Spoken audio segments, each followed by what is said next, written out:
Well, good morning again. We are continuing through our Holy Week, and today the word from our devotional is the word betray.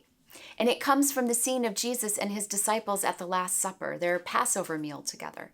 Jesus shared at that time with his disciples that one of them was going to betray him.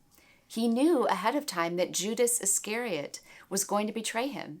He was going to hand him over to the temple leaders who were seeking to arrest Jesus.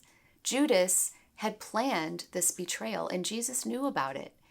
What really gets me, though, about this is that despite the fact that Jesus knew about what Judas was going to do to him, he treated him the same as all his other disciples. He dined with him, he washed his feet, he shared intimate moments of this Passover meal with him. What an act of forgiveness, compassion, and love. You know, we humans, we're so good at harboring resentments and returning like for like. Well, that person snubbed me, so I'm going to turn the other way the next time I see him. Or I don't want to invite this person. She said something about me behind my back, and I don't want her at my party. You know, it's really hard when we're wronged by someone to simply get over it and move on. I would have to say that I've heard some of the most riveting stories of forgiveness from people who forgave someone for a heinous act without the offender even asking for forgiveness. I mean, it's unthinkable, right? But forgiveness is never dependent upon the offender. We're not called to forgive others whether or not they've even asked for it. Forgiveness is not excusing the behavior, nor glossing over the offense, nor forgetting that it ever happened. Forgiveness is simply being willing to absorb the offense and move forward. It's saying, you wronged me, I am hurt, I feel this pain, and I will move forward from here. Forgiveness is not returning like for like. It's not wishing pain upon the other person who pained you. So easier said than done, I know. And there might be someone today who comes to your mind who you might be harboring some resentment or unforgiveness toward. Perhaps you too were a victim of betrayal.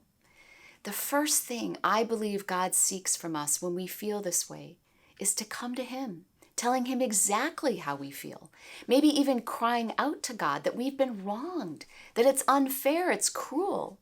In that honesty before God, we give God access to our hearts, and that will allow God to help us guard our hearts against resentment and retaliatory thoughts.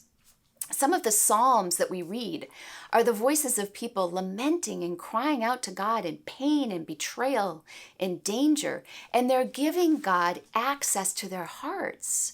And those same Psalms of despair always end with hope in God.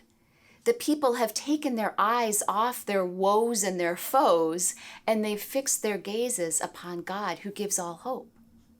Now, sometimes we are truly wronged in this lifetime. Betrayals, backstabbing, lying, cheating, add to it. We do indeed experience wrongs from the people we are closest to, just as Jesus did. And just as Jesus did, we are called to move beyond the anger and the retaliation to a place where we put our trust and our hope in God.